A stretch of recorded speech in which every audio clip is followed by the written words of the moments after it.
All right, what's up, my dudes? I'm gonna show you how to start being a programmer. The very, very first step, the 00000 step. You need GitHub, and so I'm gonna go to my GitHub, and I'm not gonna explain all what's going on until the end because it's good to just get, as a programmer, it's good to do things and then to understand what you did once they work. At least that's kind of my experience. So GitHub, you're probably gonna have to log in or something. So I'm just gonna No, I'm not going to sign out. But basically, once you're a smart guy, you can figure out how to create an account and sign into that account. But at some point, you're going to get to a screen that kind of looks like this, and you're going to click on repositories. Those are like places where you keep code. There's going to be a button that says new. You can click on that. You're going to make a new one. I'm going to call it Testy McTesterson. And then I'm going to give it a description. You don't have to do this.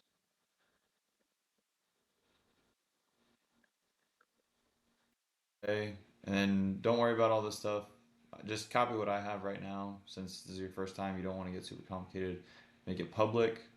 Don't put all your secrets in it. Add a README file. And your thingy over here might say master instead of main, but don't worry about that so much. Create repository. So this is creating a place where your code will live that's online, but it's not on your computer right now. It's on the internet. So now that you have this, you have this little thingy. It's in your README file. Don't need to understand what that is.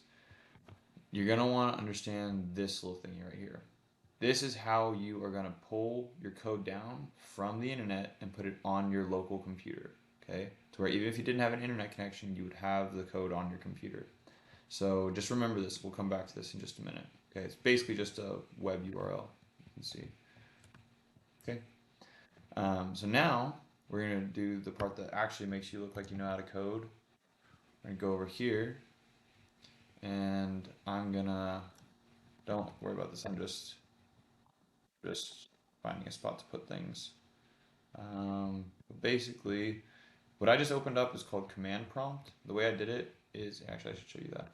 The way I did it is I pressed the Windows key, which I could also just go over to this thingy, or I could just go over to this, and then type in, if you're a real noob, you can type in the full thing.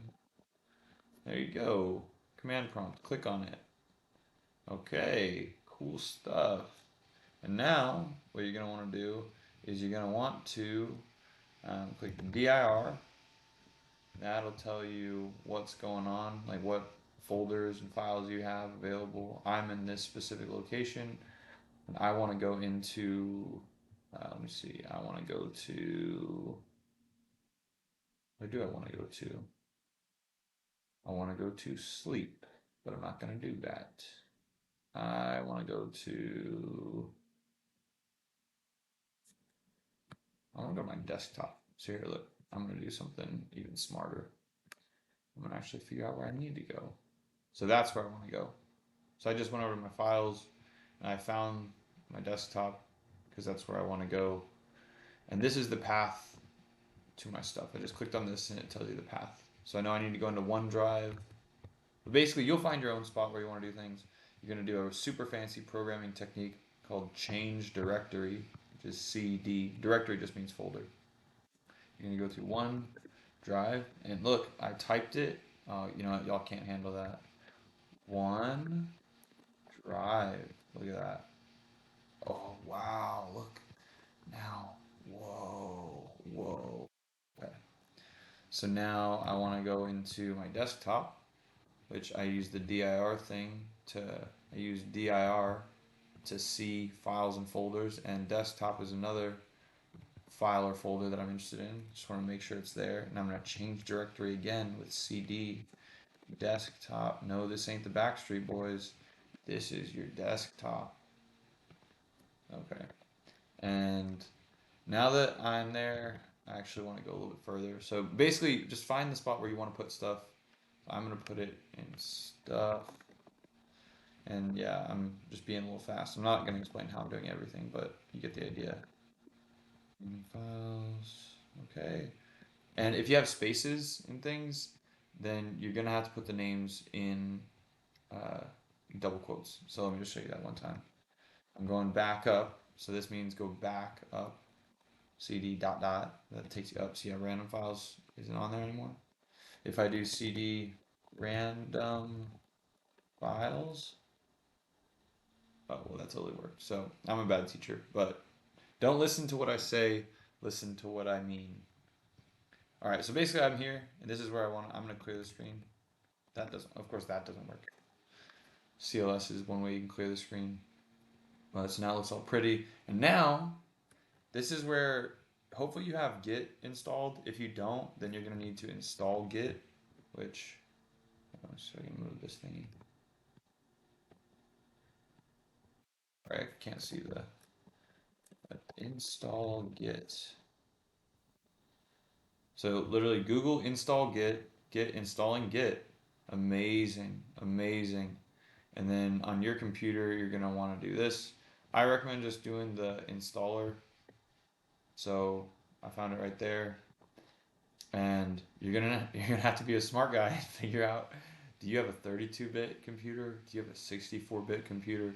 Hopefully you don't crash everything that you own doing this. But I'd recommend, if you don't know that stuff, which I didn't, and I was a little dummy at one point, go into settings, go to system, go to about, and somewhere on here you're going to see something like this, 64-bit. Now I don't know if that really means I have a 64-bit computer or operating system, sorry. And it's kind of hard to tell what that actually means, to be honest. Even though I know a lot of stuff, that's still confusing. But basically, I found that, so I'm gonna go with the 64-bit one, and I don't think it's gonna crash my stuff. But try and click on that thing, pray it doesn't have a virus, and then follow whatever it tells you to do. And hopefully, if you do everything correctly, if you pray properly to the gods of Git, then one day, whoa, you'll see something like this. And if you don't, then you'll see something like that. And that basically means your computer doesn't know what the heck you're talking about. But if you're cool like me and you actually installed it properly, oh man, I'm spitting bars today. This will happen. And that just tells you, hey, actually, your computer knows what you're talking about when you say Git. So now to the fun part. I'm going to clear the screen again, CLS. Now the fun part. We're in random files. I'm going to make a directory. I'm going to make a little folder. MK for make, dir for directory. And I'm going to, actually, no, I don't even need to do that. I'm giving y'all some extra sauce. I'm going to clone the code that's in that online bucket of code, the online repository. So I'm going to go back to online in this repository that we called Testy McTesterson. I'm going to go over to code, and then this URL here, I'm just going to copy it, and I'm going to go back, and now I'm going to type git clone, and then I'm going to paste that in there. Enter. Whoa. Whoa. Whoa. Yeah, that was pretty wild.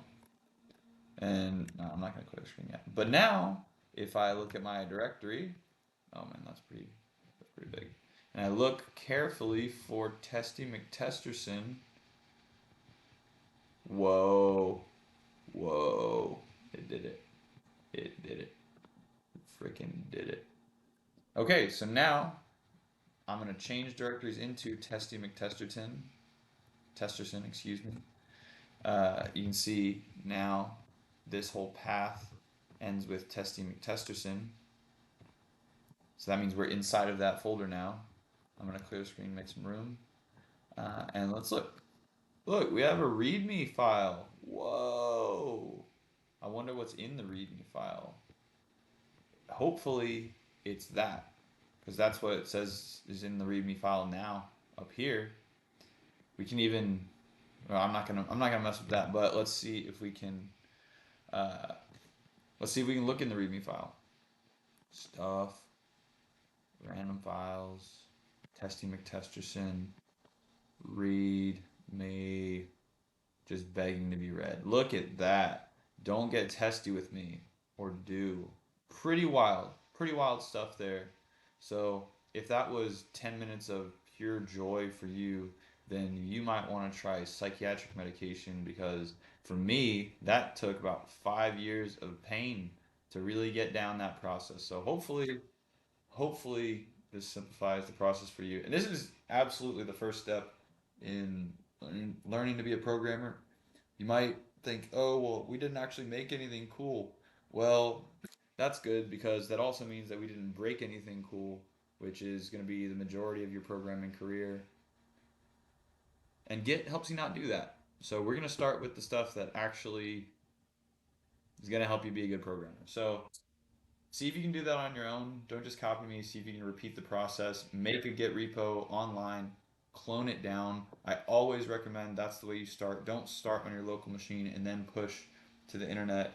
Just do it the way I did it because you're not as smart as you think you are. I definitely wasn't. But yeah, happy programming.